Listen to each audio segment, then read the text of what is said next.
हाय दोस्त, नमस्कार। आपका फिर से एक बार और स्वागत है हमारी YouTube चैनल हब आप एजुकेशन में। तो दोस्त, अगर आप हमारे इस YouTube चैनल हब आप एजुकेशन पे नए हैं तो जल्द से आप हमारे इस YouTube चैनल हब आप एजुकेशन को सब्सक्राइब करके बेल आइकन प्रेस कर लीजिए, जिससे कि मैं अपना कोई भी वीडियो अपलोड करूं तो उसका नोटिफिकेशन सबसे पहले आप तक पहुंचे।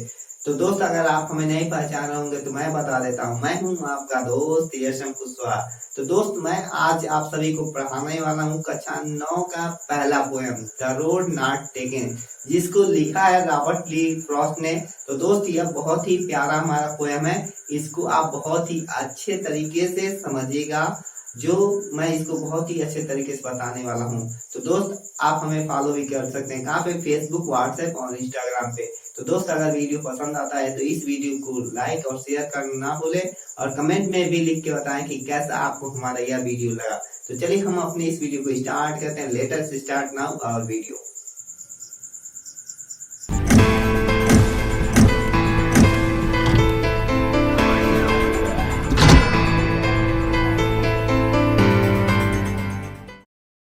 तो दोस्त, चलिए हम सबसे पहले अबाउट द पोएम देखेंगे। जो पोएम है हमारा द रोड नॉट टेकन, जो हमारा कवि है रॉबर्ट ली फ्रॉस्ट, हमें क्या संदेश देना चाहते हैं तो उसको सबसे पहले हम लोग समझेंगे, और बहुत ही ध्यान से आप समझिएगा।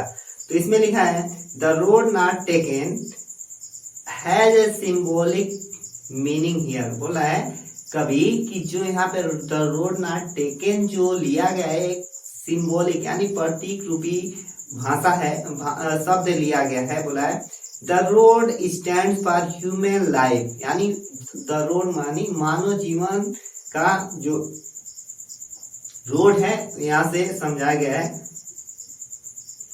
बोला है when the road of life is divided in two. बोला है जब मानव की जीवन जो होता है उसको दो पार्टों में अगर डिवाइड कर दिया जाए, उसके जीवन को दो मार्ग में दे दिया जाए, तो उसके बाद बोला है we find our self a dilemma, यानी हमें पता लगाना बहुत ही दुविधाजनक होता है कि कौन सा जो रास्ता है हमारे लिए उचित है, कौन अनुचित है। बोला है we have no make a choice, हम यह उसमें नहीं चुन पाते हैं कि कौन हमारे लिए अच्छा है, कौन सा बुरा है, किस रास्ते पर हम जाएंगे तो हमें सफलता मिलेगा, फ्यूचर में मैं आगे बढ़ पाऊंगा। तो उसमें हमको बहुत ही दुविधा होता है कि कौन सा रास्ता हमारे लिए सही है, कौन सा नहीं है। बोला है the road that we choose decide our future, उसमें से जो हम कोई रोड अगर रास्ता चुनते हैं तो हमारे फ्यूचर को डिसाइड करता है कि हमारा फ्यूचर क्या होने वाला है, भविष्य यानी हमारा क्या होने वाला है, वही हमारा रास्ता एक हमारा चुनाव बताता है। बोला है which may lead us to success और फेल्योर। बोला है विच मीन्स जो, में लीड हमें नेतृत्व करता है, अस टू सक्सेस हमारी सफलता को, एंड आर फेल्योर और हमें असफलता को। वही रास्ता हमको बताता है कि हम सफल होने वाले हैं कि असफल होने वाला है, वही हमारा पहला चुनाव बताता है। तो कभी हमको अपने जीवन के दो रास्ते के बारे में बताता है कि आपके सामने दो रास्ते होते हैं, उसमें आपकी एक ही चुनाव यह बताता है कि आप सफल होने वाले हैं कि फेलियर होने वाले हैं। तो इस कविता से हमको यही सीखने को मिलता है। तो हमारा दोस्त, यह जो पोयम है द रोड नॉट टेकन, इसको हम दो पार्ट में डिवाइड कर रहे हैं। अगर आप हमारे पहले पार्ट को देख रहे हैं, यानी पहले भाग को देख रहे हैं, तो दूसरे भाग को जरूर देखें, जिससे कि आपको समझ में आ सके जो हमारा पोयम है, इसमें हमारा पोएट क्या हमको संदेश देना चाहता है। तो चलिए हम अपने इस पोयम को स्टार्ट करते हैं, और पसंद आएगा तो एक लाइक भी कर दीजिएगा।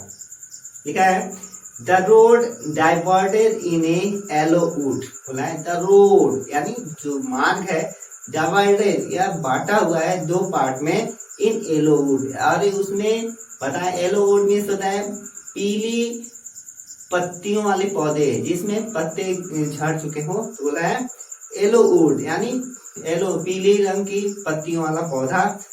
And sorry I could not travel both, and we one travel long I stood and looked down one as far as I could to where it went in the undergrowth। बोला है कभी the two roads diverted, यानी दो रास्ते बटे हुए हैं in yellow, एक पीले रंग के पत्तियों के समान। बोला and sorry I could not travel both, बोला है कि क्षमा करिए मैं इन दोनों रास्तों पे एक साथ नहीं जा सकता हूँ। यानी कभी कह रहा है कि हमारे सामने दो रास्ते हैं लेकिन उसपे हम दोनों रास्ते पे नहीं जा सकते हैं। बोला है एंड वी वॉन्ट ट्रेवल, केवल हम एक ही पे जा सकते हैं। बोला है लॉन्ग आई स्टूड, मैं लंबे समय तक यह सोचता रहा कि मैं किस वाले रास्ते पे जाऊं। बोला and look down one for as good, बोला एंड लुक मैं देखता रहा, डाउन वन फॉर एज कौन हमारे लिए अच्छा है, आई कुड मैं जा सका, to where it went in the undergrowth, जिधर यह रास्ता मुड़ा हुआ था। अंडरग्रोथ में होता है सघन पेड़ के नीचे जमी हुई सघन झाड़ियां, यानी बड़े पेड़ के नीचे जमी हुई सघन झाड़ियां। यानी मैं देखा कि एक रास्ता सघन जंगलों से होता हुआ जा रहा था जिसके नीचे बहुत सघन झाड़ियां जमी हुई थी।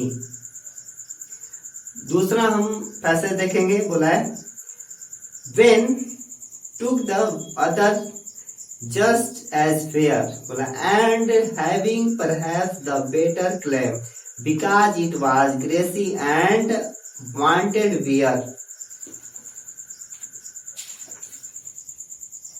through as far that the passing here had warned them really about the same। तो चलिए हम इसको समझते हैं कि हमारा जो कवि है हमें क्या मैसेज देना चाहता है इस दूसरे पैसेज में। तो बोला है when took the other, जब मैंने दूसरे रास्ते को चुना। बोला when took जब मैंने लिया, the other यानी दूसरे को, यानी कहने मतलब है जब मैंने दूसरे रास्ते को चुना। बोला है just as fair, जैसे लगा कि मेरा सबसे बढ़िया चुनाव है। जैसे मैंने दूसरे रास्ते को देखा तो जैसे हमको लगा कि यह जो हम रास्ता चुनने वाले हैं बहुत ही सही रास्ता चुना है। कभी कह रहा है बोला है and having perhaps the better claim, बोला है कि शायद हमको लग रहा था कि जो मैं चुन रहा हूँ बहुत ही सही मार्ग चुन रहा हूँ। बोला है because it was grassy and wanted wear, बोला बिकॉज क्योंकि इट वॉज ग्रेसी इस पे घास भरी जमी हुई सघन घास था। बोला है एंड वांटेड वियर मैं इस पे जाना चाहता था। जो बोला कि जो मैंने रास्ते को चुना वह लग रहा था कि जो शायद यह जो रास्ता मैं चुन रहा हूँ मैं बहुत ही अच्छा रास्ता चुन रहा हूँ, मैं इस पे चलना चाहता हूँ। यानी मैं अनवांटेड वियर यानी मैं चला उस पे, मैं उस पे जाना चाहता हूँ उस मार्ग पे जिसको मैं चुनाव कर रहा हूँ। आगे बोला है through as for that the passing there, through as that यानी उस पे जब मैं कुछ देर तक चला कि जब मैंने उसमें देखा कि कुछ लोग हमसे पहले उस रास्ते पे जा चुके हैं। बोला है द पासिंग देयर यानी वहां से गुजर चुके हैं। जब मैं उस रास्ते से कुछ दूर आगे गया तब मैंने देखा कि उस रास्ते से कुछ लोग हमसे पहले जा चुके हैं। बोला है हैड वार्न वह हमें संकेत देते हैं, हैड वार्न वह हमें संकेत देते हैं। Then really about the same way भी उसी के समान है जैसे लोग उस पे जा चुके होते हैं। तो दोस्त यह था हमारा पहला पार्ट। अगर हमारा यह पहला पार्ट देखे हैं तो उसके लिए आपको हमारा दूसरा भी पार्ट देखिए, तब आपको हमारा क्लियर होगा कि यह पोएम इसमें कवि हमसे क्या बताना चाहता है। तो दोस्त जरूर हमारे इस दूसरे पार्ट को देखिएगा जिससे आपको समझ में आए। तो चलिए हम आपसे मिलते हैं तब तक के लिए अगले नेक्स्ट वीडियो में। जय हिंद।